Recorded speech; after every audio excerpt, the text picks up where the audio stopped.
abafite abana babyumva ko nta numwe batanga, abafite inshuti babyumva ko nta nimwe batanga, ariko wemeye gutanga ubugingo bw'umwana wawe kugira ngo ucungure ubwacu ubishimirwe. Turagushimiye muri iki gitondo, tugushimiye data n'abamaze gukurikira kino kiganiro kugira ngo utugirire neza.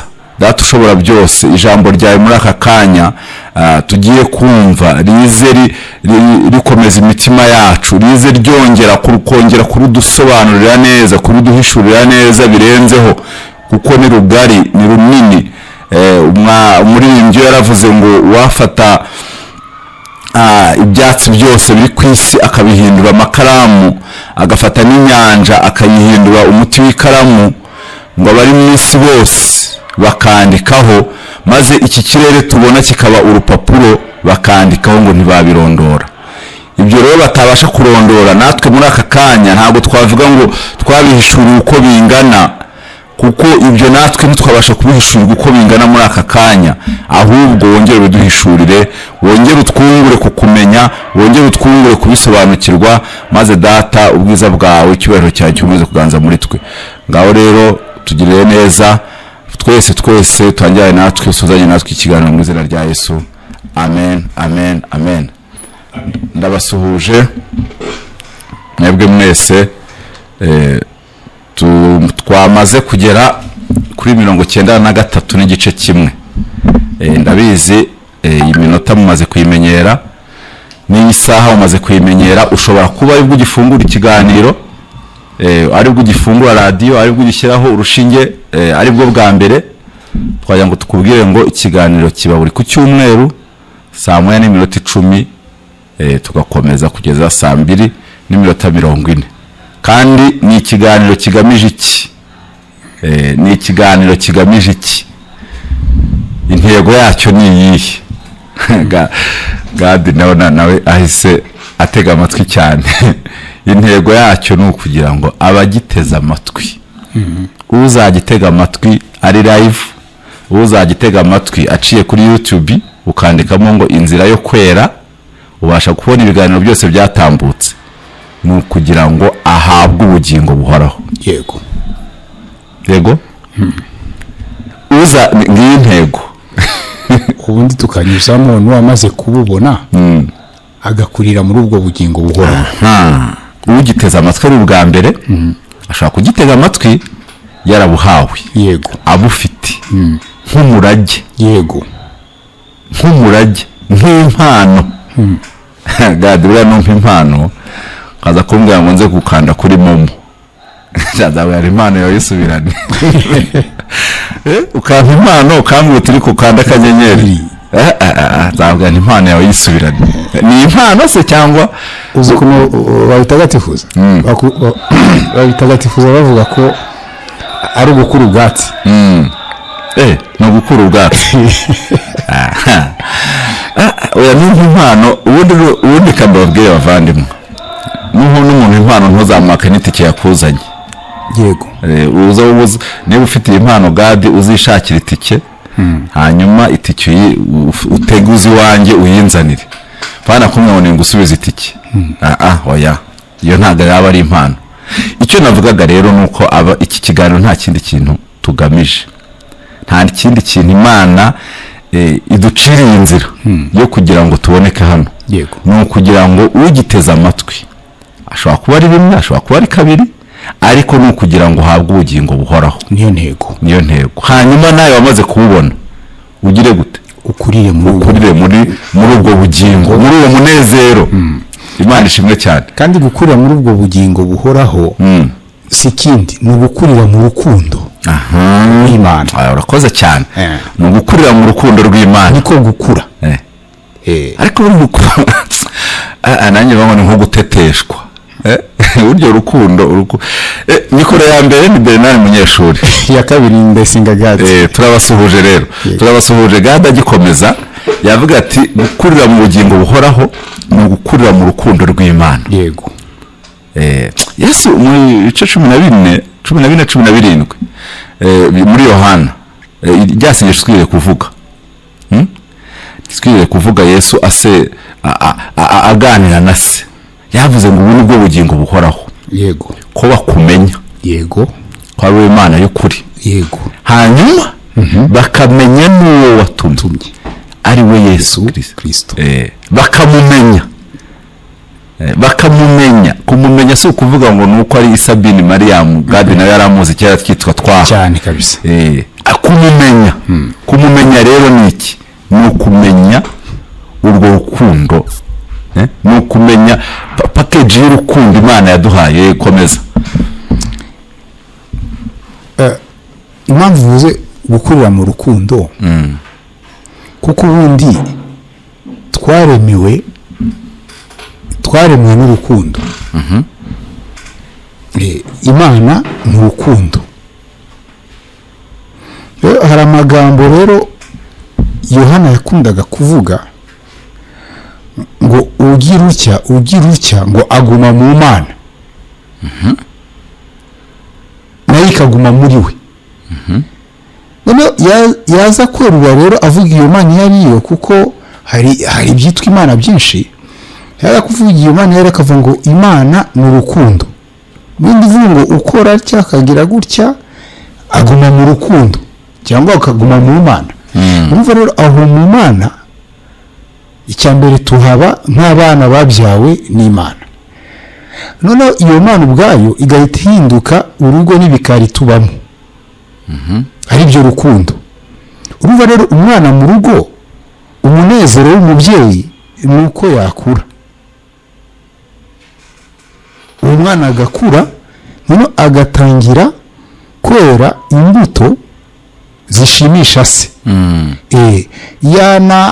Yanakwera zitari nziza, se agakosora ibyo bibi.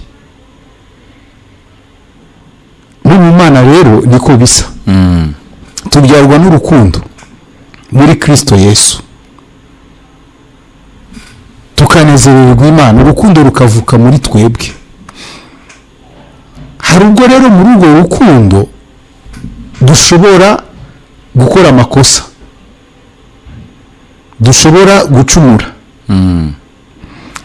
Data nk'umubyeyi rero muri urwo rukundo twakuriyemo nako twavukiyemo tugomba gukuriramo, nawe aradukosora.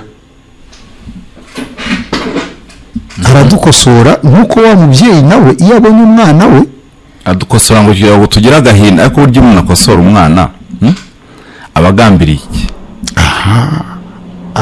Mbere yuko tujya mu mwuka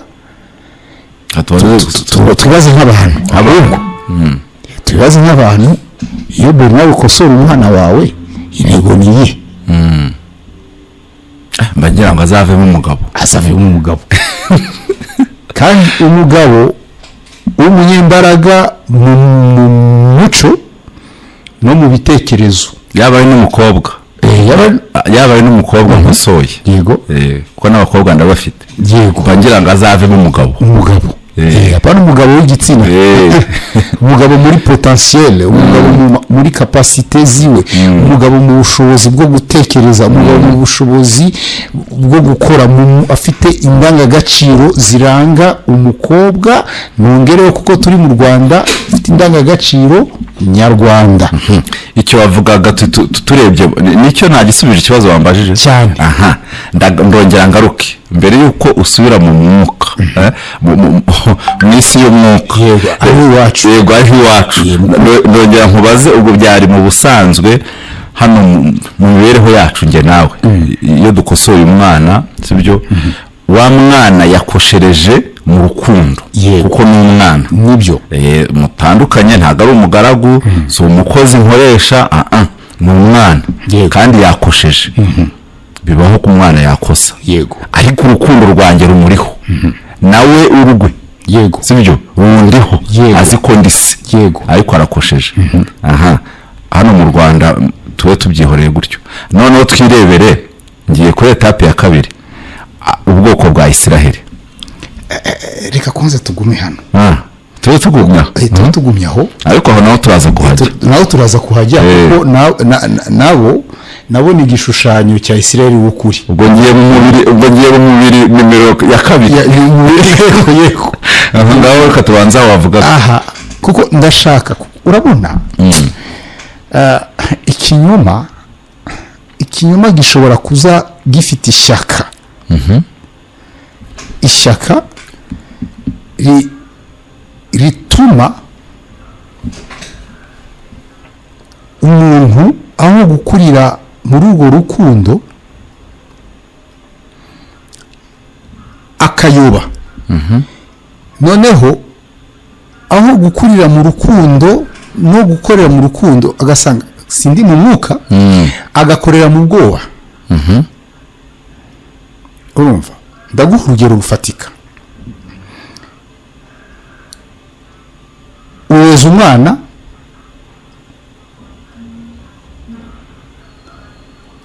arakunaniye dabura wanje kumubyara nyine waramubyaye muri wawe wowe ikigukoresha kuri uwo mwana ni urukundo noneho umwana we kiriya ikintu cyose urumva uri bumukorere we ashobora kutamenya yuko ari urukundo rurimo kuguhata kugukoresha kandi uri muri ya ntego yo gushaka ko azaba umuntu w'umugabo umwana ibyo ntabimenye none intekerezo ze zikayobya ashobora no kujya kuraguza abapfumu urabona kugira ngo ibintu bihinduke mu rugo ashobora no kuzinga se noneho kugira ngo yibonere umudendezo wo kwitwara uko ashaka se amere nk'impumyi itabona urabona kubera iki ntabwo yamenye ko ikirimo gukoresha se kiri mu nyungu ze kutamenya k'umwana gushobora kumutera yego yewe ashobora no kujya mu matwi kugibwa abantu bashobora kujya mu matwi bakamuha ishusho mbi ya se nawe yareba n'ibyo se amukorera akumva ko ibyo abwira ari ukuri bibaze nk'umwana wanjye uburyo mba namubyuye 11:00 ngo ajye kwiga uzi igitotsi kiba kiri 11:00 umukozi akamubwira ati isara kwanga urabona ukuntu akubujije ibitotsi wijya ku mukozi mushiki wawe kandi ujya mu matwi ukamenya ko ariko uzi ko ibyo arimo gukorera data atigeze bimukorera utuzi ko papa we atigeze amubyutsa isaha ubuse ntafite ntiyaminuje none rero ujya kubyukirije urabona umwana ni kiri logike icyo kintu intekerezo ze zayobejwe urabona njye icyo nkora mu rukundo yego we ntakibone mu rukundo ariko biranagora kumva ko papa wagukubise umunyafu reka tubwire papa uwo munyafu nkubise mu rukundo unkunda hano hayobejwe ntabwo njye nigeze kumva bava ngo mama yarankubise kugeza ubwo nabwiye papa niwe yambyaye cyangwa ubwo wowe wizanye reka ntange urugero abantu batajyanye ibintu tuvuga kera nigeze kwanga kujya ku ishuri daboro barankubise ndavuga nti ngewe n'igihano ndi bubahe ntaho ndi bujye Imana ishimwe ko ntabwo nibuka umuntu wankubise ariko tuvinda imwe ntabwo mwibuka mu by'ukuri ntabwo mwibuka njya mu inkoni yankubise zatumye nanabyibagirwa noneho inkoni zatumye mbyibagirwa ahubwo umusaruro nakuyemo nyuma byatumye ntakimwibuka ariko yarankubise wenda we niba byibuka niyo mbyodi azabimenya turamusuhuje ntabwo mwibuka pe ariko wankubise yangiriye neza noneho ubwo nkubise saa sita zigeze n'igihe twiga mu gitondo ubutaha ukaziga ikigoroba ndavuga nti mu mutima wanjye ntaho ndi bujye uyu munsi inkoni yankubise nanjye ndamwereka sindi bujye ku ishuri saa sita zigeze sinakaraba kuko twatangiraga saa 8 ndumva hari niyo atari saa 7 sinakaraba ngo njye ku ishuri saa sita n'igice none wundi wankubise arambwira ati ariko se bite ntabwo ujya kwiga uyu munsi nanjye nicara yabaye ntaho njya niga nko mu wa 3 wari primaire ntaho njya yarasohotse njya ngo nawe arigendeye kumva agiye guca indi nkoni ababyeyi rero nabo hari uburyo bakosaga ugasanga batuye hafi y'ishyamba, yego ku buryo yabaga iri hafi aho ubundi. David niba hazi areba ko hafi yo mu rugo hari ishyamba, nuko yazanye indi nkoni iruta ya yindi ya mbere, yarankubise iza mbere izo yankubise mbere azikuba kabiri, ubwo urumva nahise nkarabanje ku ishuri. Njya ngo kugeza iki gihe ndeba ibaza kwitwa umunyeshuri ukanga kujya ku ishuri nk'ibintu bidashoboka. Komeza hanyuma mvuga ngo izo nkoni yankubise bwa kabiri n'iza mbere nta rwango rwari rurimo, kandi ntiyari yarambyaye. Imana ishimwe ko wabimenye. Yarankubise, ndamushimiye gusa simwibuka. Ndacakomeza rero mu rukundo rw'uwo mubyeyi rumukoresha ibintu umwana ashobora kureba akabisobanura nabi kuko yahishwe intego y'umubyeyi. Umubyeyi uyu munsi bibavuna kugira ngo tube tugumye kwanza hano mu Rwanda, kuko urukundo rw'umubyeyi w'umunyarwanda navuga ngo rufite umwihariko. Uyu munsi umubyeyi ashobora gufata umwana we ubwe yibyariye agatwara Iwawa muri ya ntego nyine, akamujyana mu kigo ngororamuco, mu kigo ngororamuco aho hazajya arya kawunga, ibiryo bitandukanye n'ibyo yaryaga mu rugo, ubuzima butandukanye n'ubwo yabaga mu rugo busa nk'aho ari bwa gereza. Ati nibura mwamukosora cyangwa ubwe akamutwara kumufungisha ubwe yawibyariye mu bushyiremo mu igororero. Abana Iwawa no muri brigade hariya akamutwarayo akahakubita nk'amezi. Intego si yindi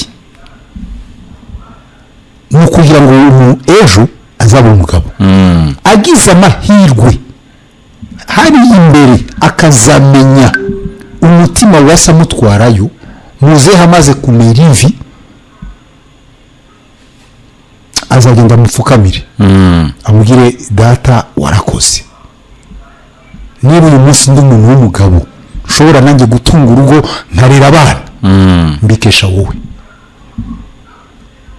Uwo rero ni umuntu Yesu yita mubi uzi kugenza gutyo ku bana be. Njyana muri Isirayeli wa kabiri muri abanyamubiri wa kabiri aka kantu ariko abantu bakumva bakagumana, kuko nitwinjira iwacu hariya zibaza kubona urukundo rw'Imana icyo rukora. Muri Isirayeli rero twabanze kureba ahangaha yuko umubyeyi kubw'urukundo afitiye umwana abasha gukora ibintu yego wowe uri ku ruhande cyangwa se wowe umwana uramutse uyobejwe wagira ngo abikoranye ikintu kibi. Muri Isirayeli rero yo hirya hariya mbone kuza iwacu mu buryo bw'umwuka, yego Imana ku mbaraga zayo ku rukundo rwayo yego ngo ikuje Abisirayeli mu bubata mu Egiputa ahantu bari bamerewe nabi, yego y'ubwayo bagenzi aho kantu mugace h'umurongo y'ubwayo atari ukuvuga ngo barwanye nka bimwe Yesu yarwanye ageze i Kanani sibyo, y'ubwayo. Reka dusome amagambo meza avuga y'ubwayo uvuga aryoshye, y'ubwayo mwacu umurongo, yego nani ngiye gukomereza batayifashije rwose ukuntu kwambuka iriya nyanja pana kuvuga ngo hari harimo abantu bize koga, y'ubwayo ukuntu yabwiye Mose uvuze y'ubwayo aka kajambo misenga kurura imaze kubageza ku musozi wa Sinayi neza biriya bintu byose bimaze kuba byabaye byarabaye ibyo yakoze, ibagejeje ku musozi wa Sinayi nyuma y'amezi 3. Umva ukuntu yabwiye Mose rero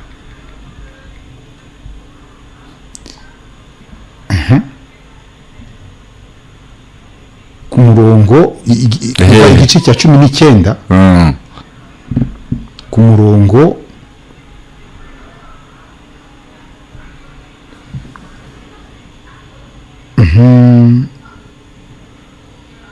reka duhere ku murongo wa mbere.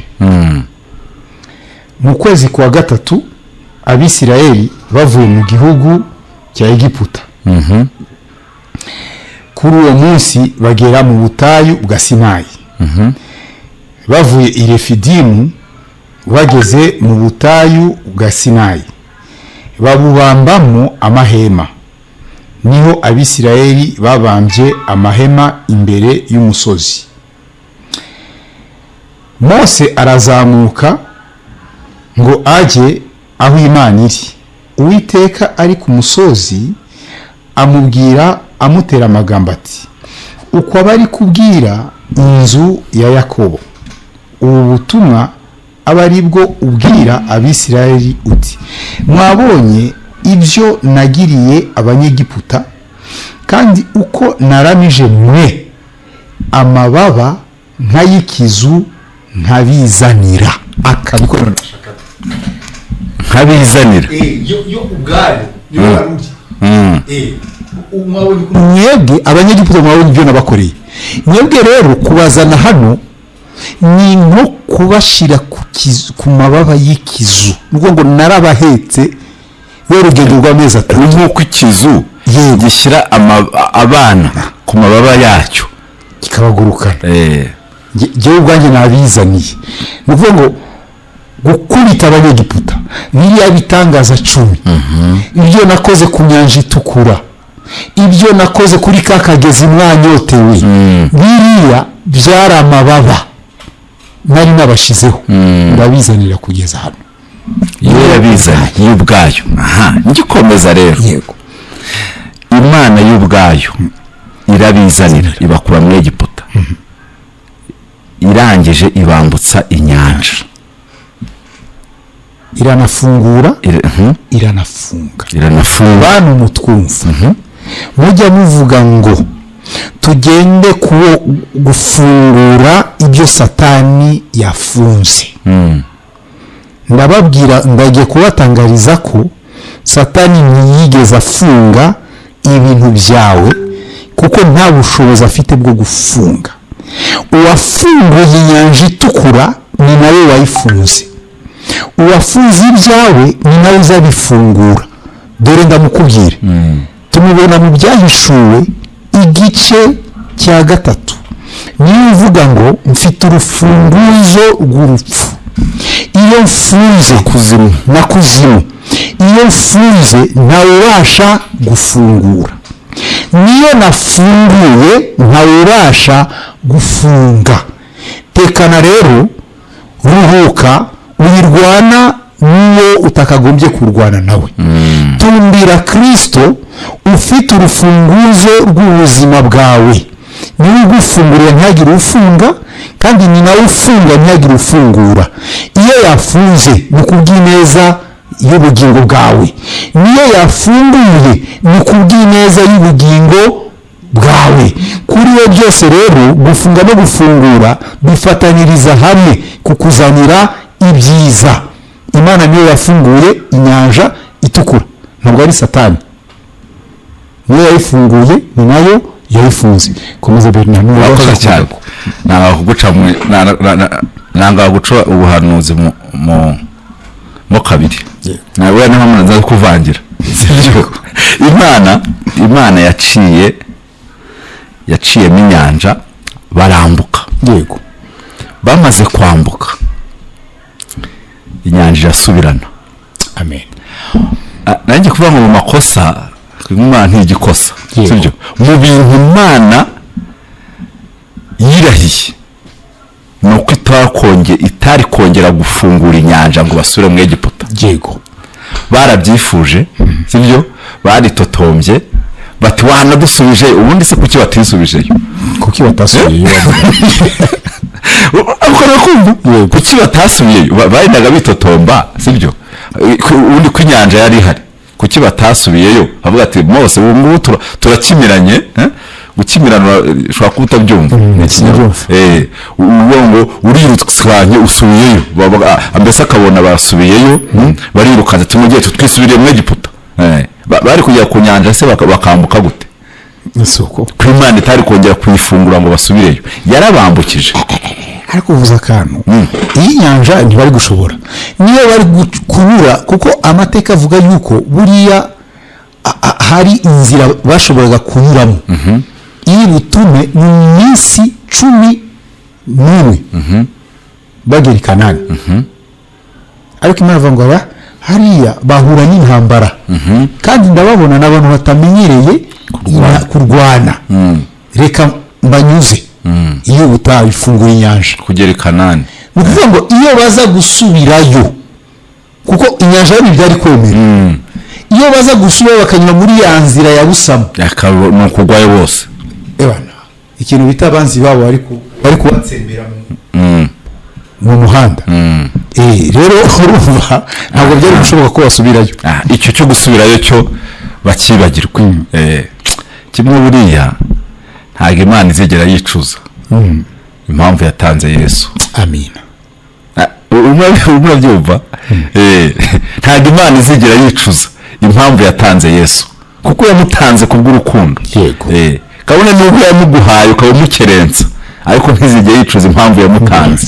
Kuko yamutanze yabitekerejeho igushaka wowe nanjye. Kandi ijambo ry'ibyiringiro ngo ijambo ryanjye nanjye nuko ni Yesaya. Ijambo ryanjye nanjye nuko ntirizasubira ahondi ritarasohoza icyo naritumiye. Amen. Donc ibyo ni hanze y'imigambi y'umuntu n'ubushake bw'umuntu. Yesaya avuga ibintu bibiri. Berena Imana idufashe dusure hahandi twitondera imirimo ya Kristo. Yesaya avuga ibintu kandi byumvise nona. Yesaya yavuze ikintu, yavuze ngo twebwe twari tumeze gute? Twari tumeze nk'intama zatatanye. Umva kamya kubisemo ngo buri muntu ari mu nzira ye. Reka nkoreshe ivugo y'Abanyakigali. Buri muntu ari muri afere ye. Muri diriziwe n'umubazi ijuru n'umubazi ari muri diri z'ubuzima bwiwe. Niko Yesaya dushushanya. Rero mu ijuru ho na Imana iri muri gahunda ivuga ngo nzohereza ijambo ryanjye kandi ntabwo rizangarukaho ritarasohoza icyo naritumiye. Buri wese ritaramuvanaho. Icyo narikuraho ariko umuntu Imana irimo gutekerezaho we ntabwo yitayeho ari muri afere ze. Ngiryo jambo ry'ibyiringiro. Yaranshatse ntamushatse. Urumva yaranshatse ntayishaka. Nari mu byanjye sinari nyizi ariko yo nayo irimo gupanga uburyo izashikira. Uwiteka ubwe rero aba ari ubizanira. Uwiteka ubwe aba ari ureba asanga tumeze nabi turarembejwe. Inama mu ijuru iraterana ko mu byashuye tubibona. Yavuga iti ubu hari ikigiye gukorwa. Ninde ubwe twe turi aha ngaha wambaye turi muri aferi zacu. Hanyuma ubwe atanga Yesu Kristo kugira ngo aze agire gute yambutse abantu. Inyanja icikamo kabiri.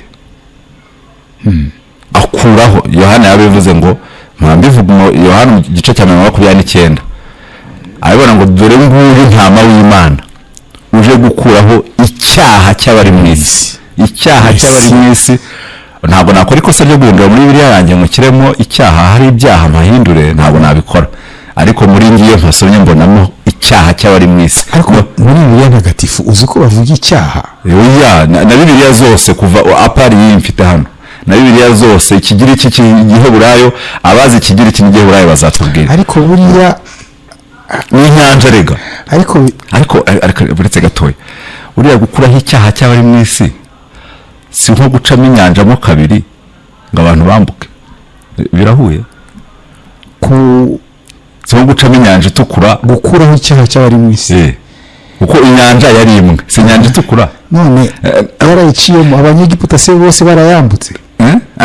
Ubwo simvuga ubwoko bw'Isiraheli bwose si ubwoko bw'abantu. Sibyo ubwoko bw'Isiraheli bose ubitiriye abantu bose bo ku isi se. Mfasha abantu bose nese abantu Imana yaremye. Oya none se Abanyegiputa kuki batayambutse? Abanyegiputa bose nese yabakubitiye iki? Nese ujya mu wundi bose bazayambuka. iyo niyo nashatse kuvuga ni ukuvuga ngo aho ngaho nifashe nuko hazaho n'ukuri ko kwizera. Nta kibazo tuzabireba neza. Ni ukuvuga ngo Imana y'ubwayo aba ari iduha umucunguzi, y'ubwayo ibikoze iduha umucunguzi. Hanyuma nagira ngo twaba tukiri muri ya Israel, nubwo waje gusimbukira mu mwuka ariko wahageze kare cyagiye nacecekaga. Hanyuma imaze kubambutsa, intego yabo yari yo kubajyana i Kanani. Tugiye handi wavuze rero mu buryo twabanye byo guhana umwana, biriya bintu byababagaho, bitotomba ikabahana, bagira gute igakubita. Byo byari bigamije iki? Byari mu rukundo rwayo nabyo cyane. aho nushaka rero ko naho nyine hari n'urukundo, kuko urabona aho rero twita baziraga iki? Ko yabakundaga baziraga iki? Baziraga ubwibone. Kandi ari nabwo Imana yashaka gushira ku karubanda kugira ngo umukiza naza aza kubite neza no kutumvira. Ngaho rero urabona mbwira iby'Abisiraheli uhite uyimuka. Ntabwo ndibuze kukongera kwa kane, uhite wimuka icyo bidushushanyiriza. Ndakubwiza ukuri ni Imana yakoresheje buriya buryo bwari urukundo. Buriya wa mugani wa Bibiliya ngo Yesu Kristo uko yarari niko azahoraho. Uko yarari mu gihe cy'Abisiraheli atanga amategeko. Rwari urukundo rutanze amategeko. Fata kandi ni nako mwuka. Buriya Satani ni umwuka udafite umwuka. Ngo umwuka rero ni iki? Kuko Satani nawe ni kiremwa cy'umwuka, ariko iyo mvuze ngo nta mwuka afite niki, nuko atazi gutekereza cyangwa igitekerezo cy'Uwiteka n'icyahishwe. Ibuka Pawulo ati ariko twebweho dufite iki? Gutekereza kwa Kristo. Dufite ikimukoresha, dufite iriya ntego ituma akora. Ntabwo tureba ibyo yakoze, tureba ikimukoresheje. Nicyo natwe twahawe. Nicyo mwuka. Urabibona? Ibigaragara rero tudafite umwuka wa Kristo dushobora kubisobanura nabi nka wa mwana se akora, we aho kureba icyo se agamije akareba icyo se yakoze. Urabona? Imana rero itanga amategeko, icyari kiri inyuma, icyayasunitse, icyanditse kuri bya bisate, rwari urukundo. Hakanuciyeho umurongo Imana itanga amategeko iyaho ubwoko bwa Isiraheli, itagira ngo yayihaye Abanyarwanda. Abantu bakora ko nciyeho umurongo. Imana itanga turi muri kiriya gihe, turi muri buriya bwoko bwatubereye igishushanyo. Igishushanyo burya gitandukanye na realite. Niho nkubwira ngo nuva mu bishushanyo urajya muri realite. Itanga amategeko kirya gihe birimo biradushushanyiriza iki? Sibyo yari igamije iki? Hanyuma natwe tubaza ko icyo yaduhaye, kuko twe ntabwo yaduhaye amategeko. Rero impamvu navuze ko ari urukundo, Imana yakoresheje amategeko ishaka gukora, kuko Imana ni umukiza. Urabona? Ariko hagomba kugaragaza ikiri bwerekane yuko ari umukiza kandi kwikiza. Icyo rero si ikindi gishobora gutuma yitwa umukiza kandi ikiza atari uburwayi. Umuntu rero yararwaye, kugira ngo rero agane umuganga yagombaga kumenya uburwayi bwe. Atanashoboye kubuha izina, ariko abonye ingaruka zabwo, ajye gushaka umurwayi, umuganga nako amubwiye ngo cyambere iyo ndwara urwaye yitwa gutya, ubundi umuti wayo ni uyu. Umuntu rero yari yarangiritse, uhita ubidefinisa aho hantu mbabarire indwara urwara yitwa gutya ni iki uhita ukivuga yego umuti wayo ni uyu ubikure mu migani yego urumva reka mubizi imigani kidogo okay urumva rero iyo ugiye kwa muganga abanza akagusuzuma waba ufite umuriro akagushiraho termometre kugira ngo arebe degré y'umuriro ariko iyo termometre ntabwo ari yo muti cyangwa gushyiraho termometre ugataha wawe ucyuye ubusa muganga gushyiraho termometre hano mu kwaha atufite 40 ntaho igendere taha cyane termometre ntigenda na ugabanya ikikora gusa irawerekana urakoze cyane noneho umaze kumenya uwo muriro urumva ubuzima bwawe uhita ubushyira mu biganza bya muganga niyo mpamvu uvuze ngo ugiye gutaha ufite 40 ubu ugiye kwiyahura uramutse ufite 40 bamara kukigushyiramo igipimo urakoze ugahita uriya muganga ku jisho uretse ko sinzi ko nawe yakurekura ugahita ucika uburyo busa n'umuntu wiyahuye amategeko rero Imana iyatanga nta kindi cyayisunitse uretse urukundo yashakaga ko umuntu yamenya uburwayi bwe niya termometre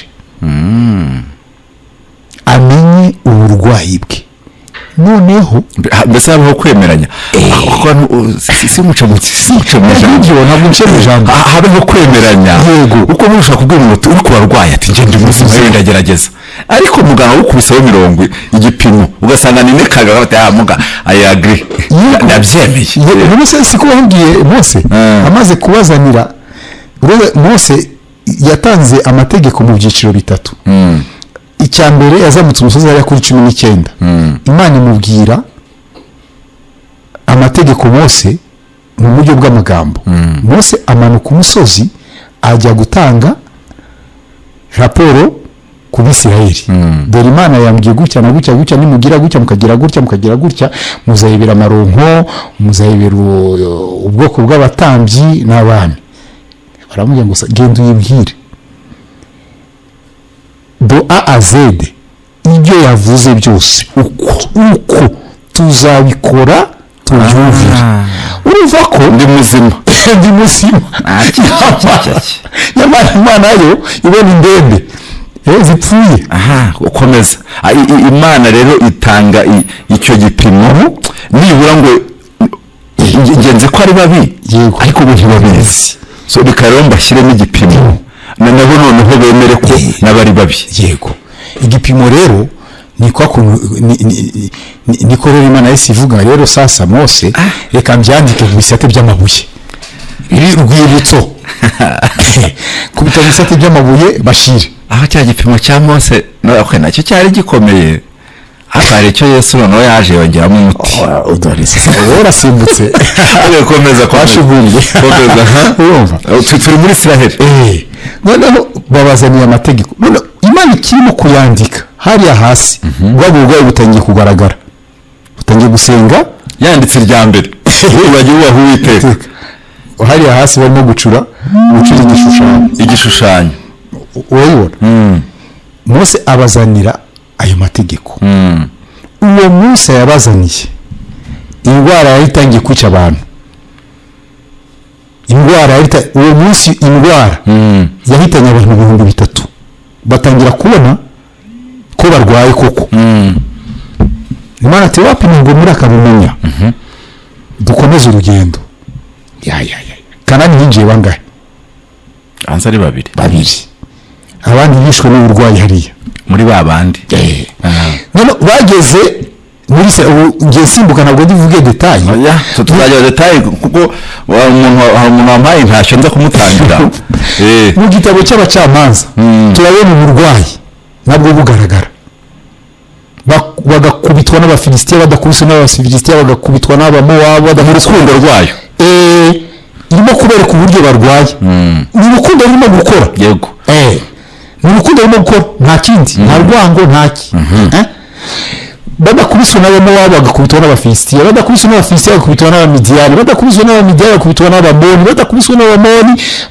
urumva binje muse bigere n'ubwo bajyanwa Babuloni ariko se buriya uretse wenda ko turaje dusoze ko icyo kintu cy'Abisiraheli twe kugitindaho kuko iyi ntari amateka ubicamo gakeya. Yego. Kiriya gihe bakimara kwambuka iyo baza guhita bumvira Uwiteka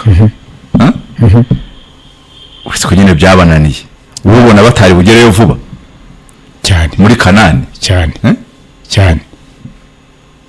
bo bambutse inyanja itukura bavuze ati amaboko y'Uwiteka niyo adukujeyo ko nabuze mbona ngo bakimara kwambuka gakeya cyane Miriyamu akitse indirimbo bahise babura amazi aho Imana yabwiraga Mose ngo sinzi igiti yakase ati kijugunye muri aya mazi yashariraga ngira ngo wa mbere yasomyeho asanga sayo kumwebwa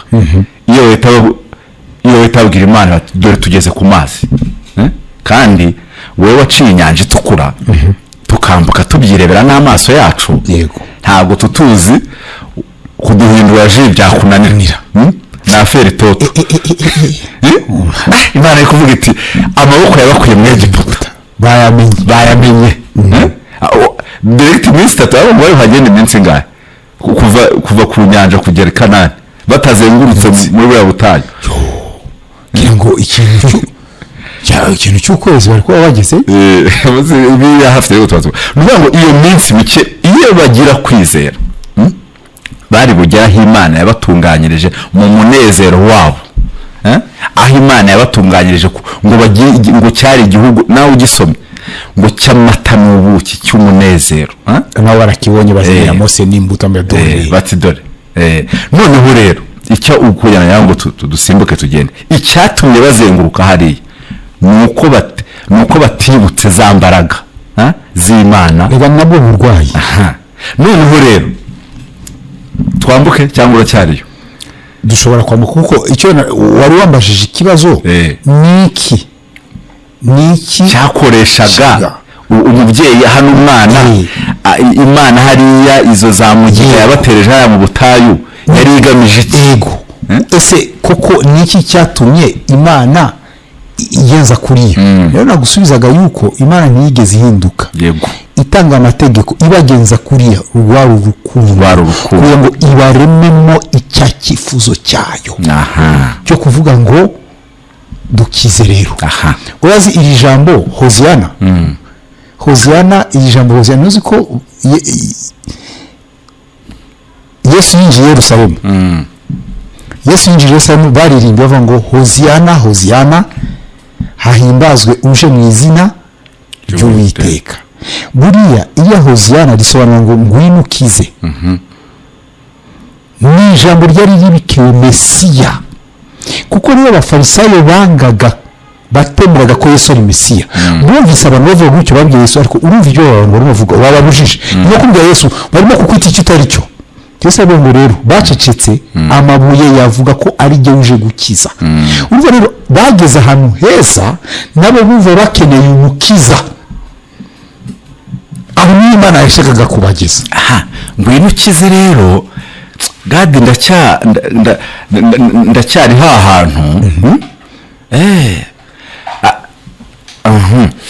Yesu uzi ko Mose Imana yamuhaye amategeko yego yo navuze ngo ya termometre ngira ngo bari bamaze kuyica amazi cyane Yesu anje avuga ati mwabwiwe ngo ntugasambane ariko ibyo ngibyo ntibyaberetse ko muri babi hari akaho gushidikanya kuko hariho umuntu hari n'abakira atangwa ayo mategeko bari yasohoje kuva mu busore bwabo hari umuntu kuva ubu ngubu turimo kuvuga ugeze imyaka 70 atarigeze asambana yego akaba hari rwose atarigeze asambana Yesu avuga ati uwo nguwo termometre ntiyakoze neza ahubwo nureba umugore ukamwifuza ugiye yabwiraga abagabo ukamwifuza ukumva amaso yawe hari uburyo agize akantu ko kumurarikira deja byarangiye urumva termometre yatongeye umuti yego kugira ngo bamenye ko ari babi ati rero kwica rwose abantu batigeze bica kuvuga ngo ukuyeho umuntu ijose cyangwa umuvukije ubuzima ariko nubwo umuntu wagicucuwe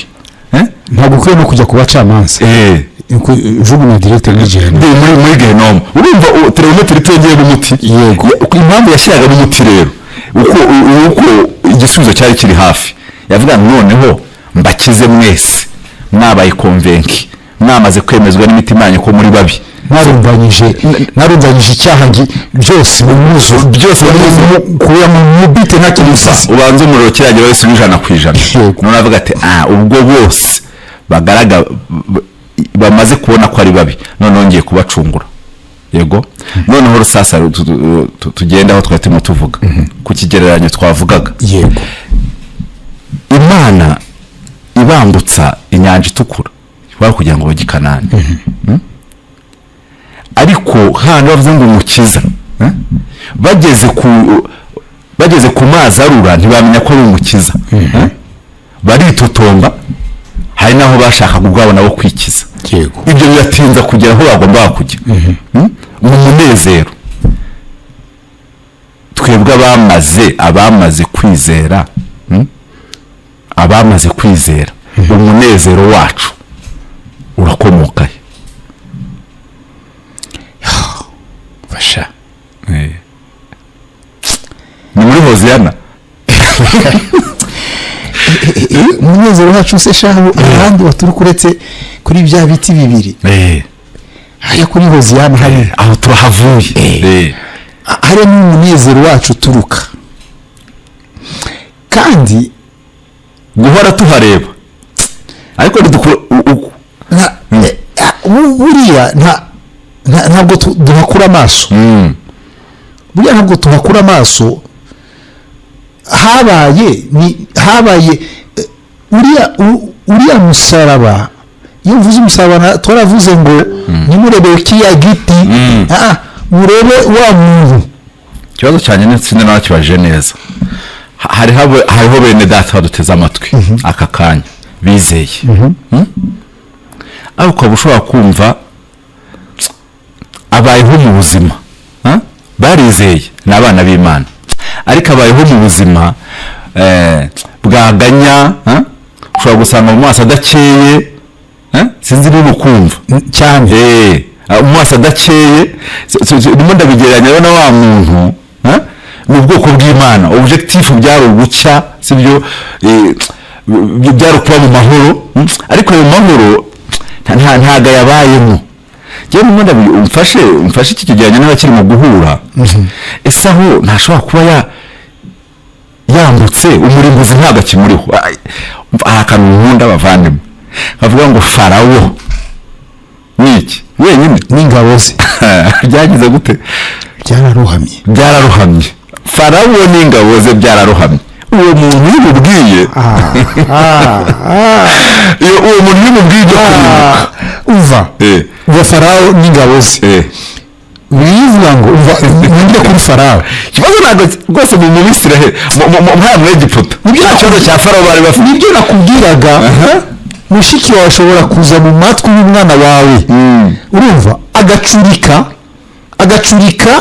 urukundo, urumva, doke ibyo abona umwana akabisobanura nabi, akabibona nabi bitewe n'icyo yumvise cy'ikinyoma, urabibona. Ariko mu kuri intego yawe ikaba ari ntagatifu. Reba icyo uvuze Farawo n'ingabo ze, reka nkore Farawo w'umwuka, uburyo n'ingabo ze nabyo byakubiswe. Ufate Sitani, sinzi nagira n'abandi n'ingabo ze n'abadayimoni mu Baheburayo 2:14 haravuga ngo urupfu rwe yaruhinduje ubusa, ufite ubutware bw'urupfu ari we Satani. Uyo Satani niwe Yohana yita ya nzoka ya kera. Iyo nzoka ya kera yahawe isezerano rivuga ngo urubyaro rw'uyu mugore ruza kumena umutwe, nawe uzakomeretsa agatsinsino.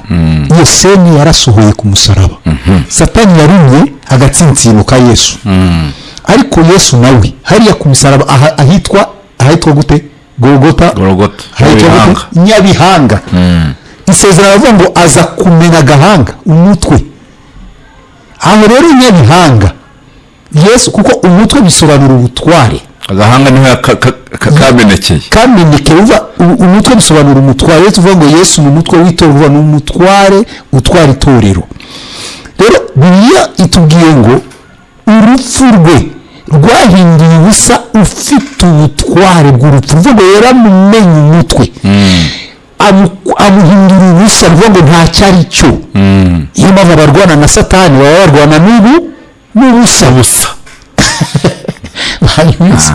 barwana n'ubusa. noneho rero sasa ingabo ze Abakolosayi 2:16-17 aravuga ngo David araza kuhadusomera aravuga ngo amaze gukuraho rwa rwandiko rwaturegaga arukujeho kurubamba ku musaraba, ahita akora iki? ahita yanyaze bande ngo abafite ubutware n'ubushobozi, ngo abivuga hejuru kubw'umusaraba, ngo habanza abahemura ku mugaragaro, abivuga hejuru kubw'umusaraba. uzi icyo yabivugaga?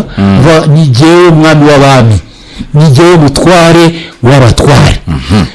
ubwo nibwo Farawo n'ingabo ze bose yabakubise mu nyanja. hanyuma rero namaze kubona Abisirayeli, ukibaza rero yego ukibaza cya kibazo cyawe, kuki rero uyu mwana w'Imana abayeho ubuzima bubi bubishe kandi Farawo n'ingabo ze muri umva umubwiye ibyo kurimbuka, aravuga ati no, njyewe namaze guhabwa ubugingo buhoraho, ndi uwera mu maso y'Imana, kandi niyo ubwayo bavandimwe, Imana ubwayo, uko gushaka kw'Imana niko kwatumye twezwa, ubwayo niyo yatanze Kristo kugira ngo tube abera mu maso yayo. Ahandi hano wibuka ku kajambo ubwayo dusoma mu rurimi rw'igifaransa kuko twasanze mu kinyarwanda bitavuga neza. Imana ubwayo lui-même no mu Bibiliya ijambo ry'Imana Imana ubwayo. yego hanyuma ntabwo yabejeje babyara gusa, no mu rugendo ubwayo. hanyuma rero uyu muntu nihuza tuza no gusoreza, ni gute wa muntu wamaze gutumbira, wa muntu wamaze gukira, aka kanya twita mwene data muri Kristo Yesu, uwo mutima wamusanga hariya yiganyira, yawukizwa n'iki? dusubire hahandi navuga ngo tube tuhabitse kugira ngo nsubizanye n'icyo kibazo. handi twagaragaza urukundo rw'umubyeyi, ko ibyo akora byose umutima umusunika ni urukundo. twanarebye n'ukuntu n'amategeko ya Mose ari urukundo Imana yatumye yatanga, si kugira ngo ibice, ngo mumenye ko murwaye hanyuma mumwifuze nk'umukiza. ni urukundo rwakoraga. rero uyu mwana wabyawe se rero angiye mu mwuka rero handi n'isi yacu y'umwuka. Bibiliya iratubwira ngo kuba kunda Imana, kuba byawe n'Imana, kuko ntushobora gukunda Imana utarabyawe nayo. wabyawe n'urukundo, ni urukundo rukubyaye. ubwo nukura n'amaserire y'urukundo azaba arimo gukura, urabona. rero uwo wabyawe n'urukundo, mwana w'Imana, ibyo se amukorera byose nta kindi kibihata, ni urukundo. ubuzima bwe ni urukundo, ibigeragezo ni urukundo, akanyafu kubiswe na so ni urukundo. Bibiliya ikavuga ngo kuba kunda Imana, kuba byawe n'Imana, byose ibikoresha, reka nkoreshe imvugo yanjye, byose ibikoresha kubw'ineza yawe. ni iyihe? ni ukugira ngo ukure mu rukundo. ese ibyo hari abo Imana yemeye babaho? urugero rwa hafi ni Pawulo. si ko natwe tugiye gutanga izacu zirahari, ariko reka mvuge Pawulo abwira abikorinto mu rwa kabiri igice cya mbere uhereye ku murongo w'8 n'uwa9 arabwira bene data bikorinto ngo ntabwo dushaka yuko mutamenya ibyatubayeho muri Aziya ni Makedoniya yuko twababajwe turanageragezwa ibiruta ibyo twabasha kwihanganira ndetse ngo tunatekereza ko duciriweho iteka ryo gupfa. umva rero intekerezo zima ariko twaje gusuzuma tuza gusanga intego y'Imana data, intego ye ukwari kugira ngo idukuremo itumaremo igitekerezo cyo kwiyiringira ubwacu ahubwo twiringireyo izura bapfuye. Amen. Uwo si umugisha. Adamu ngiyo papasi akubitwa kugira ngo n'agasigi cyo kwiyiringira kamushiremo. Si cyo Adamu yabuze muri Adamu, si bwo bwandu Adamu yafashe bwo kwiyiringira ibintu byose agiye kubiheshwa nawe n'imbaraga ze. Muri Kristo Yesu rero Imana irashaka kudusubiza muri wa mwuka bwa buzima bwo kwiyiringira. Reka vuga ngo rero byose bihari, byose bigaragara n'ibitagaragara, ndasubiyemo, byose bigaragara n'ibitagaragara mbasha kubikoresha kugira ngo wowe mwana wanjye ntugeze muri ubwo buzima. ubwo buzima ndahita numva ari Kanani. Urumva ubwo buzima bwo kwiyiringira, yego ubusigisigi bwavuyemo bwo kuvuga ngo nge Mose imyaka 40 kwa Farawo abayeho ubuzima bwiza bwa yikse. Imana imukubita imyaka 40 bihwanye inyuma y'intama ari umushumba w'intama hehe mu mujyi se ahantu mu cyaro hitwa Midiyani imyaka 40. Uyu munsi ibyo byasobanura gute? Tugende nakubwiye ngo hari umuntu yaza mu matwi y'umwana wawe akamukubita ingengabitekerezo none biriya bintu birimo kumukorera bisa nkaho bitaryoshye akabisobanura ukundi agahusha intego. Uyu munsi Perena uramutse uvuye mu buzima nk'ubwa Mose ukisanga urimo kuragira intama, Perena ivuga butumwa ry'uyu munsi ryakubwira ko niki cyakubayeho ufite iki?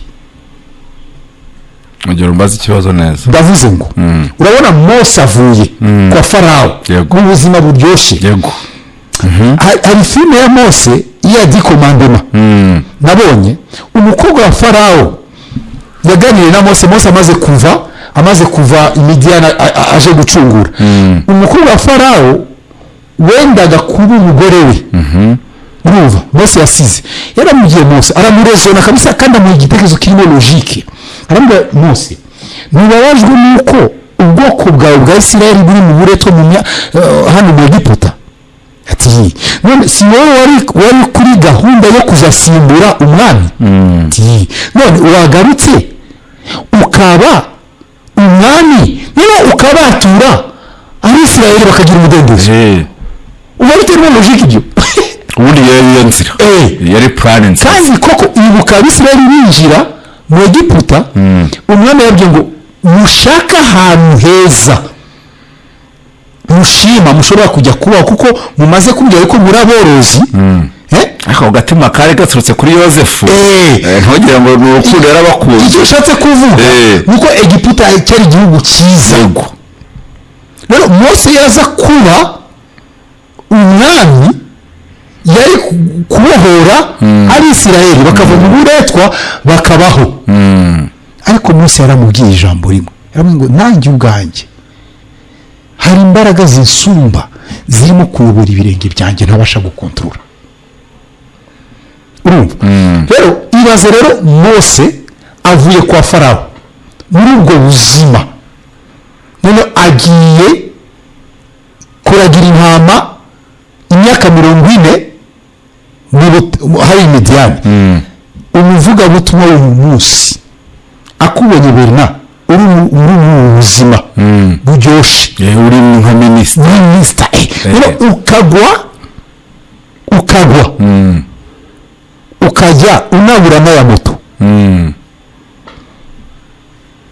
muganiye nawe ubundi ijambo rya mbere bakubwiraniriye twarayobye ngo ufite karande mushere karande hari imizimu iri ku buzima bwawe urabona hari imizimu guta umukozi w'Imana umwana w'Imana umuragwa ushobora guhananuka gutyo nyamara ireba ubuzima ifite intego yego aho ifite urimo yego urabona Mose rero akubiswe gutyo ariko intego y'uwamukuye kwa Farawo ajya kuragira intama ntiyagaragaye bavandimwe niba tuba tuvuga Mose tuvuga Imidiyani nuko icyo kiriya gihe buriya bwoko bwatubereye igishushanyo nimwumva tuvuga ngo inzoka y'umuringa cyari igishushanyo kibizaba ku batuye isi bose urabona rero Pawulo nawe avuze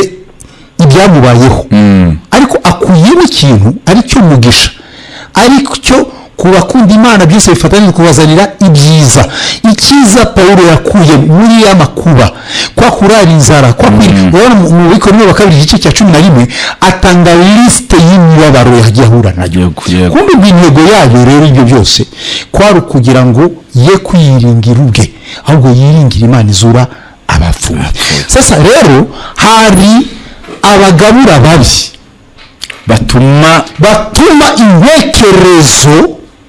intekerezo z'abana b'Imana zitabona urukundo n'ubuzima barimo kubamo babyita imivumo babyita karande umwana w'Imana akabaho ubuzima rero butaryoshe buhagaze yanasitara kidogo avuga izi niza karande zimurikirana uwo mwana w'Imana ariko na karande zikuriho urabona none ukabaho buriya buzima butaryoshe hanyuma se udafite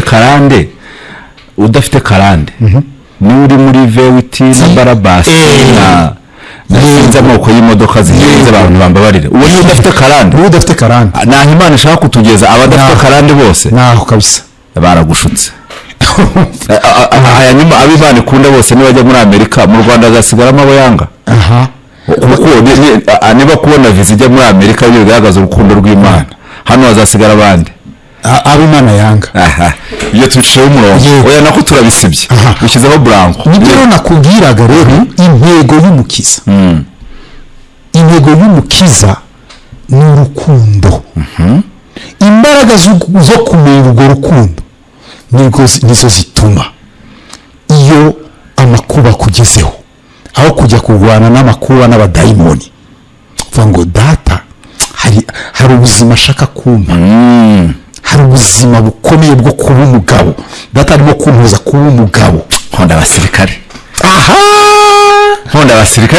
kosi haleluya kosi y'umwaka ariko dufite nyine data musiga azajya aduhe ubuhamya bwa akinjiramo kosi bamwa kuko giye bakunda kubimbwira njye nta kosi nagiye uzi ko afande yasaga akavuga ngo uyu munsi turaza kubaha umuceri isosi whisky abarya umuceri bakamanika bajya kubaha uwo muceri bata abantu bakunda agafiriti bakamanika kwikosi ni kwikosi noneho bajya kubaha umuceri inkoko basitaga inkoko abarya inkoko ni bande bakazamura agahita mukaja kuri muvero y'impungure muvero gusa se oya ako buriya iri kubita umubiri ntabwo tugiye gusa simbizi ubu ngubu ko ikosi imera sibyo kuko igihugu kiba gifite ifiriti gifite n'amavuta kuki kitaba gutekera nk'inkoko hariya ku ikosi reka nkwereke ako kantu ntabwo kaba ari agatekerezo keza ngo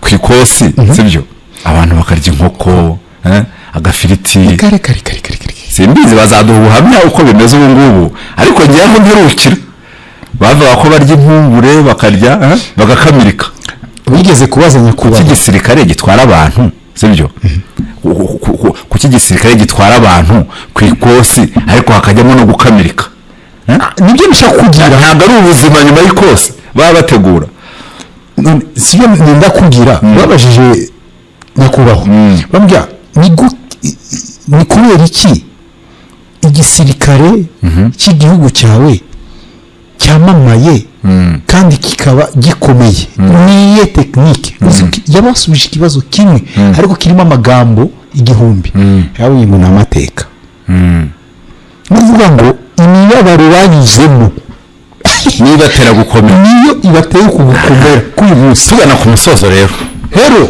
data nk'urukundo data nk'urukundo ariko iyo Yesu avuga ngo simbasabe ngo bakure mu isi, ariko ntacyo twumvamo. Simbasabe ngo bakure muri ibi bibazo byo mu isi, simbasabe ngo bakure mu kuburara kuko biri mu isi y'izuba, simbasabiye kubakura muri iyi si y'ubushomeri, simbasabiye kubakura muri iyi si yo gupfusha no gupfa, ariko yibarindiremo. Uzi impamvu yibarinda si uko bitazakugeraho, ariko umwami azacurukura intekerezo zawe ku buryo uzabiha miningi ihwanye n'icyatumye miningi n'ubusobanuro none uzabeshwaho n'ubwo busobanuro, nibwo buzakurinda ibyo. Nibyo rero Pawulo yakorewe, urumva, ntabwo Imana yamukuye mu makuba, yamuhaye gutekereza k'umwuka bituma abona urukundo. Nibyo bizakurinda ibyo. Turimo turabwira ndicyo gihe turabwira abizera, turabwira abamaze kwakira urukundo rw'Imana tubonera muri Kristo Yesu, abamaze mbese abo wamuriro wageze 100%, bakavuga ngo dore umukiza nguriye. Kandi bibuke tuvuze ko ikiganiro cyacu gifite intego ebyiri, ni ukugira ngo abataramenya urukundo rw'Imana, abatarabyarwa n'urukundo rw'Imana bamenye ineza y'umukiza, bamenye uburyo yabakuza abatekerezaho bari muri afere zabo, bari mu nzira zabo batayitayeho, ariko Imana ibona yuko aho berekeza ni mwirimbukiro, ni mu mwobo. Ubwayo agambirira muri urwo rukundo kubazanira umukiza, noneho amushira hejuru y'uwo mwobo kugira ngo utabona uwo mwobo urebewe, hanyuma uhabwe ubugingo buhoraho umwizeye. Abamaze rero, intego ya kabiri ni uko aba bamaze kwizera bakurira muri urwo rukundo. Amaso dushaka kubambura nayo maso atabona urukundo mu buzima murimo kunyuramo, ahubwo mubona karande, mukabona satani, mukabona abadayimoni, mukireba ubwande. Erega buriya ikakwereka uyu munsi ushobora kuba ugiye kuburara, ukavuga uti reka njye kwiba, ubwo mutawirebye ubwawe cyane. Burya abantu benshi ukavuga uti reka njye kwiba, aho kugira ngo wowe urebe, kuko nicyo twabonye n'Abisiraheli bazize, aho kugira ngo wowe urebe ku Mana, aho kugira ngo ibitekerezo byawe, umutima wawe uwushyire ku Mana, ahubwo ukagira gute ukireba. Icyo rero nicyo twarebaga tuvuga ngo urukundo twakijijwe n'urukundo, twabyawe n'urukundo, noneho reka tugire gute dukurire muri rwo. Murakoze cyane. Reka twakire abantu ku murongo wa telefone mu minota isigaye. Telefone murayizi ni 07 83 70 13 07 83 70 13. Tubabwira ngo urukundo alo oui namahoro. Eliya rwose telefone uyifite hafi cyane. Ngaho dusangize mu minota mike dusigaranye nawe n'abandi nabo babona kanya. Nge nta bintu byinshi mvuga, ahubwo icyo mvuga ndavuga ngo abafite amatwi nibumve iby'umwuka bw'amatora. Amen. Twabyaye n'urukundo. Urakoze cyane Eliya. Eliya rwose ayisaba hakanya kihuse cyane, ati abafite amatwi nibumve icy'umwuka abwira amatorero, kandi amatorero ni njyewe, ni wowe waduteze amatwi tukubwira ngo urukundo twabyawe n'urukundo rw'Imana ubwayo, kandi ni twebwe tugomba gukurira muri urwo rukundo tutaba nka ba bandi umugani. Alo uyu nguyu yaragiye, katwitabe n'uyu. Alo wi turakumva sinzi ikibazo. Alo, imirongo ya telefone ikibazo ifite, ariko mwongere mugerageze turebe. Twavuga ngo tutaba nka babandi gute? Tutananirwa kwinjira mu munezero Imana twifuzamo wo gukizwa no kwizera, tukabeshwaho nako. Ushobora gukizwa no kwizera, ariko nutabeshwaho nako nta munezero uzahomba mu binyamakuru. Amen.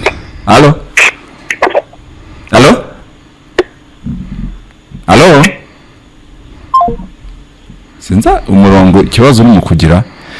Nari mvuze ngo nukizwa no kwizera ntubishweho nako umunezero w'agakiza w'abanezerewe n'icyo Imana yakoze ritari iminsi mwese kumvana abajene nk'uyu nguyu turi kumwe avuga ngo uzabyumva mu binyamakuru, uzajya ubona adaseka.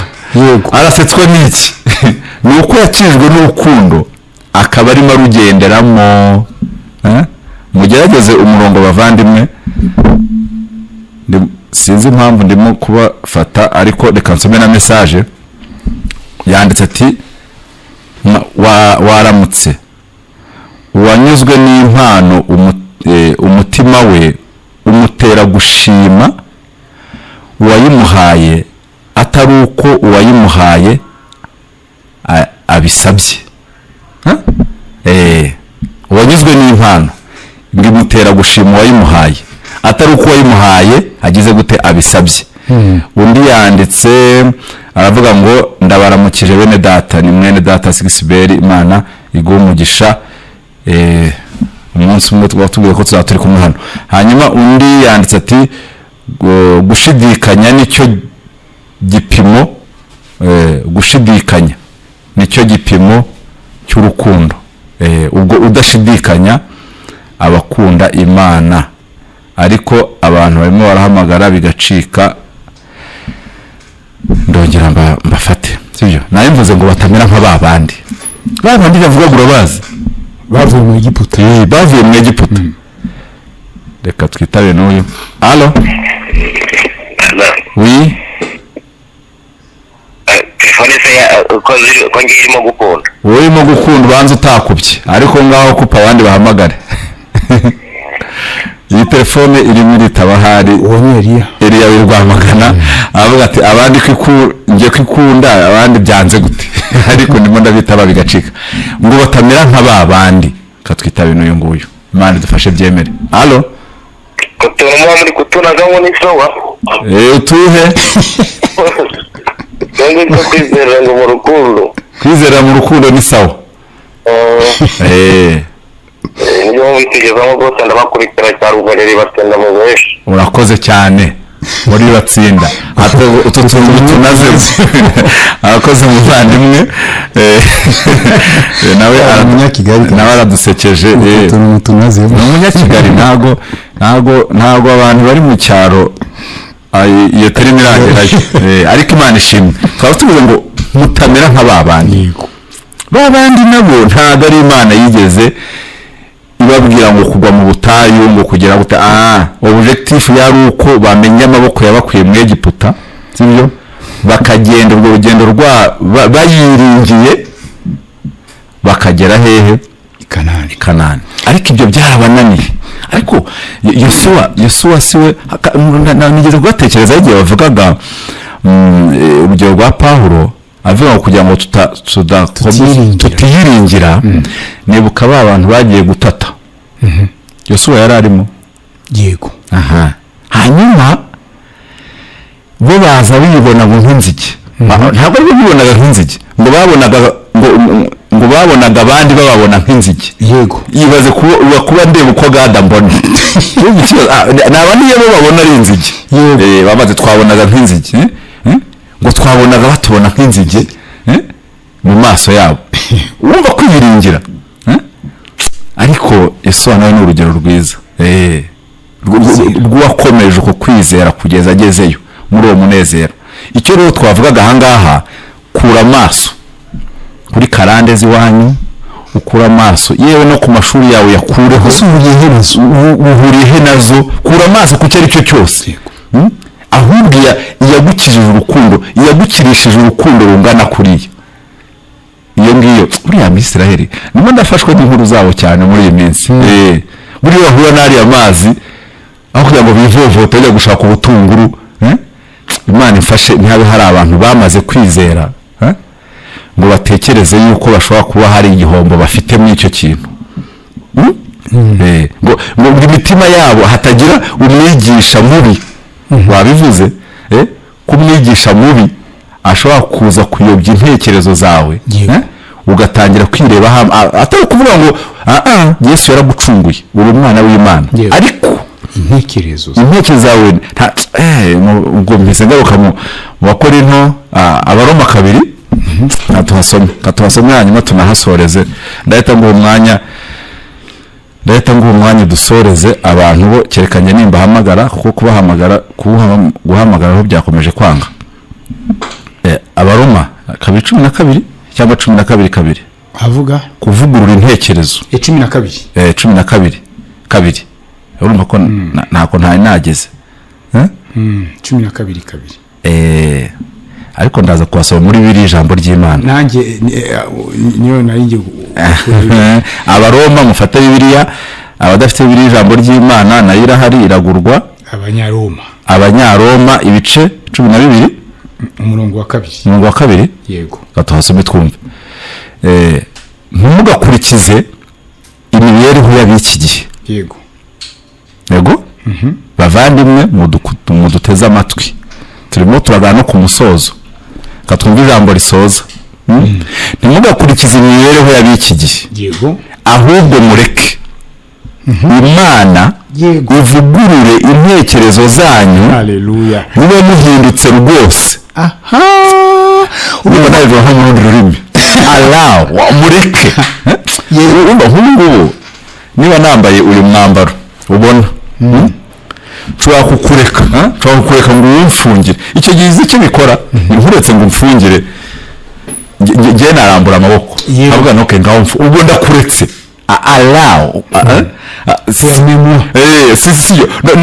Ndakuretse nguhaye uburenganzira, mbese njye ndambuye amaboko ngo wumfunge. Abariho mwumva iyo sansi yo kureka. Ntimugakurikize imibereho y'abiki gihe, kuko ntabwo ari mwebwe muje nkunda Pawulo, ntabwo avuze ngo ahubwo mbese ahubwo muyireke. Abantu bajya bumva impamvu dushaka kuvuga umuntu ngo reka kwiba. Urareka kwiba se waba uraye? Urareka kwiba abantu batwumve, reka urareka gute? Ahubwo reka Imana igukize, emerera Imana ihindura intekerezo zawe, hanyuma kuko niza reka nsome hanyuma mpite nguha nawe ugira icyo bivugaho. Ntimugakurikize imibereho y'abiki gihe, ahubwo mureke Imana ivugurura ibitekerezo byanyu, mube muhindutse rwose. Nibwo muzashobora kumenya neza iby'Imana ishaka, kugira ngo muhitemo ibyiza bishimishije kandi bitunganye rwose. Mwindi vugo Paulo atubwiye kweswa, mureke Imana bakoremo akazi. Mwindi vugo Paulo atubwiye kweswa. Ngo haye umwanya hanyuma dusoze. Iki cyanditswe kiranzuye ngo mureke Imana ivugurure ibitekerezo byanyu. Niba munasenga senga Imana ngo vugurura ibitekerezo, wijya kurwana n'ibyo ukora. Ariko impamvu ivugurura nuko byari byarapfuye, hari icyo bita revolution. Yego ni impindura marahara revolution. Mureke Imana nahakomeza. Uzi ko Yesaya ni kuko avuga ngo imitwe yose irarwaye. Ikeneye kuvugurura. Imitwe ivuga ngo ni ibitekerezo. Ababwirwa n'abizeye bantu muduteze amatwi bizeye. Yego mwarizeye mwabaye abana b'Imana, noneho rero mufungure Imana ivugurura intekerezo zanyu, ibitekerezo byanyu. rero ibitekerezo bivugurwa ikiri bubi kirakurikiraho ngo muzaba muhindutse rwose. Bivuga ngo igikorwa kiri bukorwe ahatagaragara, ariko impinduka ziraza kuba mu bigaragara. Ariko aho bivuye ni hano mu bitekerezo. Uzi yuko ushobora kutiba, ushobora kudasambana, ariko intekerezo zitavuguruwe. Yego. Twaha niko yari ameze. Uruva? Noneho ngo intekerezo nizivugururwa, impinduka zikaza. Dore rero finale ngo nuko muzahita mumenya ibyiza biyishimishije kandi bitunganye rwose. Muri mivugo rero Paulo utandika ibi nawe byaramubayeho. Intekerezo zaravuguruwe ku buryo yabonaga ibibazo, ibigeragezo, amakuba, imibabaro akabibonamo ubushake bw'Imana. Ubuhe? Kutiyiringira. Nibyo nawe asohoreje hano kugira ngo muhitemo ibyiza biyishimishije kandi bitunganye. Muri Bibiliya yavuga kuya ngo mumenye rwose iby'Imana ishima nibyo byiza bitunganye. Rero nicyo nifurije abatwumva bose. Twavugaga ku bijyanye n'imbaraga z'urukundo. Kumenya rero Imana nk'urukundo bituma uba unesha, kuko ibibaho byose ubonera mu rukundo. Aha, dusoza, hari umuntu wifuje ko tumusura uyu munsi. Yego. Utuye rwa Rutabura. Turamusura, sibyo? Cyane. Ubwo twizeye ko yatwiteguye. Imana imuhe umugisha. Hanyuma rero ubwo ngubwo icyo nshatse kuvuga ngiki, mureke Imana ivugurure intekerezo. Mwebwe bamaze kwizera, mufungure Imana ivugurura intekerezo ngo muwe muhindutse rwose. N'umuntu wari ukuzi kera, sibyo, abona Imana yaravuguruye. Hari amavugurura. Nawe Bernard ujye uvuga ibivugurura. Uvuga ibivugurura. Ujye ubwira abantu ibivugurura kuko nawe uvuguruye. Intekerezo z'abantu byari bitangiye kuryoha. Ubutaha tuzareba kuri ayo mavugurura. Akwara umuntu uvuga uti ivugurura ari gukorerwemo. Yarizeye. Farawo n'ingabo ze barimbukiye mu nyanja. Mutabwira bizeye ibivugurura intekerezo zabo nawe uzabibazwa. Uzabibazwa. Cyangwa se nawe uzaba utaravuguruwe urimo kutubeshya. Ariko Imana, mureke Imana tubasigiye uwo murongo. Bibiliya ijambo ry'Imana niyo yabivuze neza. Abaroma ibice